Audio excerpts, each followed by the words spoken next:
How to get rid of reels from Instagram. Hello everyone, welcome to this channel. I'm Emily and I'm here to help you out today. So without any delay, let's get started. So first of all, make sure you have the stable Wi-Fi connection on your device. After that, launch the Instagram.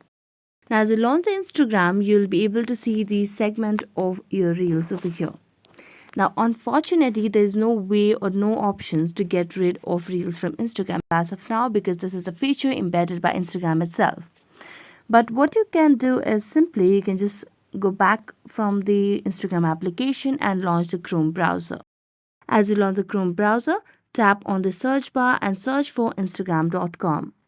It is an official website for Instagram, and all you need to do is just sign up in this or just log in over here in the browser itself for your Instagram application.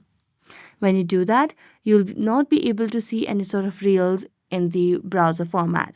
You can just enter your login credentials and enjoy your Instagram without the reels. So that's it. Thank you so much for watching this video. See you next time.